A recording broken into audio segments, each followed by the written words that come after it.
Prime Minister has said, and I think this is absolutely right, that when we are faced with a global slowdown, all countries will look for some contra-cyclical action. I think we should be looking for a contra-cyclical step up in investment in infrastructure. Right. We should be supporting public investment where possible in infrastructure, and we should also be supporting public-private partnership investment in infrastructure. Okay. There is a lot that is in the pipeline, which is public-private partnership.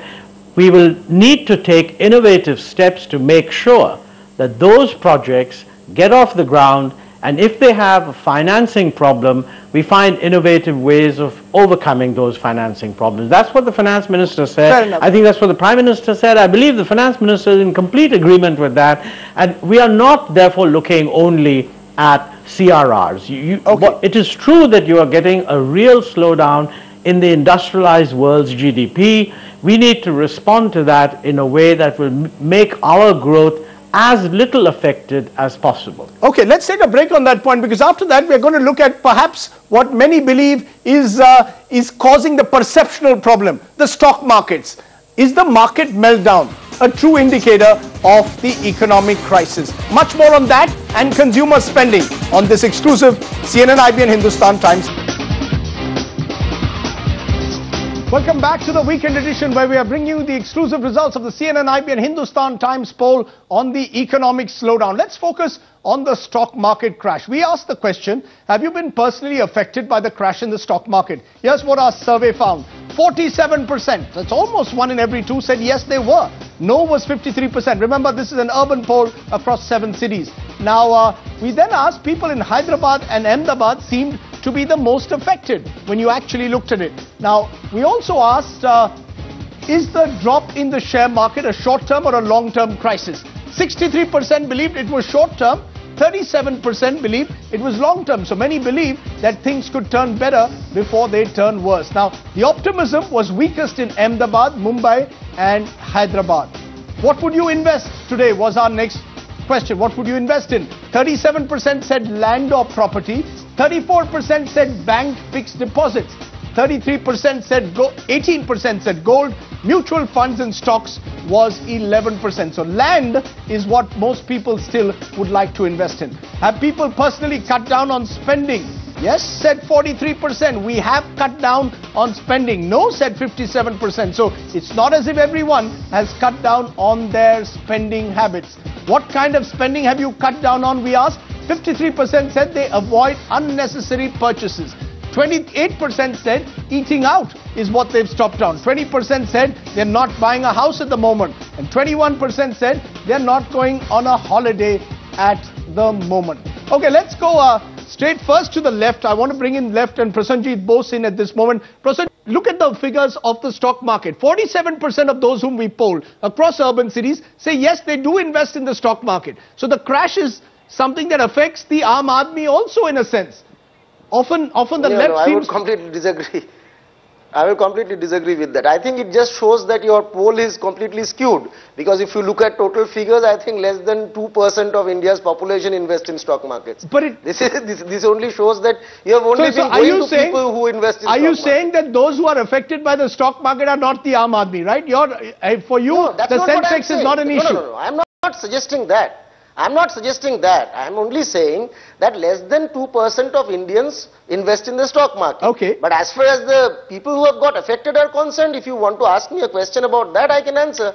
Okay. What I think about that. Okay, let me bring in Jahangir Aziz. Jahangir Aziz, as a chief economist with JP Morgan, as someone who follows the business papers, business news channels, do you believe in a sense that the fact that the business channels or the newspapers are focusing on the market meltdown is creating a sense of a magnitude of a crisis that perhaps exists in the economy? I think, as far as the stock market is concerned, Rajdeep, if the stock market crashes by 55%, that is big news. I really don't think that the channels will have to add to it to make it more sensational. I think people who are in the stock market are feeling the bite. So I think by itself, that is hurting the people who are invested in the stock market. Doesn't, if your portfolio goes down by 55%, you really are getting affected by it. And I don't think it depends on the news or what you're saying on television. Right. Dr. Ahluwalia, is there a sense that perhaps the government gets is sensitized to the market, some would say, and possibly inflation figures more than they are to other economic figures? Is that simply the nature of what we are dealing with? Because the media in particular looks at the market figures perhaps more closely than other economic figures. Well, it's understandable that the media focuses on the stock market because it's the only economic indicator that you can monitor second by second. I mean, I think many of your viewers will have seen presentations of the budget, for example, and there's a little square at the bottom which tells you... Investor confidence? No. 67% believing that in the long term things will get better? Let me say, first of all, that I agree broadly with what Mr. Ahluwalia is saying, that I think getting too obsessive with the stock market and using that as the measure of everything we do and react to is probably not a great idea. The solution is really in creating a real economy and a growth real economy, and then, in my opinion, all things will follow. A. B, I think to answer your question, yes, I am fundamentally very bullish, positive about the consumer demand in this economy and the infrastructure demand in this economy. And to go to what Prasunjeet said earlier, if government policy and prescriptive actions over the next 15 days and a month can address those two fundamental building blocks of our economy, we can be, very simply and painlessly back on the growth train. And that's what our focus should be, and that's what the government's focus should be. Are you all therefore suggesting that that things will get better before they get worse? Is that the sense I'm getting, Jahangir Aziz? Is that the sense when it comes to consumer spending? People are cutting back, but 57% are saying they will continue to spend. I mean, just Rajdeep, before I answer that question, just on the stock market, I think it's right that one shouldn't look at the stock market, but right now, I think the stock market is telling us something more than just what the investors value the in terms of foreign investment, and yet the left doesn't seem to be supporting the government. Isn't this the time, perhaps, to why should we? No, why should we? You are asking such a strange question. This is the time. Precisely these measures. Yes. No, please, let me rest. These are precisely the measures that we have resisted. It is because of our resistance that financial sector liberalization did not happen in our country to the extent it happened in the other Western countries, which is responsible directly for this crisis. You are talking about the stock market. Mr. Chidambaram, Dr. Ahluwalia, it is nice for him to say the stock markets are less important, we should not look at stock markets on a daily basis. But what has been his finance minister doing?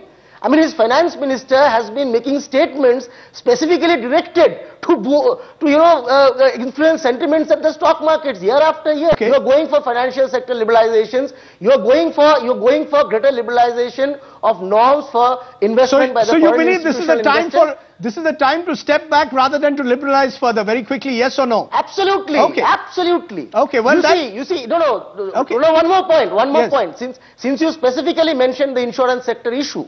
AIG, the largest insurance company, US-based insurance company, went bankrupt. They went begging with a begging bowl for $85 billion bailout, and we want to get these guys in and by raising the FDI cap. What is the requirement? Please, let the finance minister reason it out.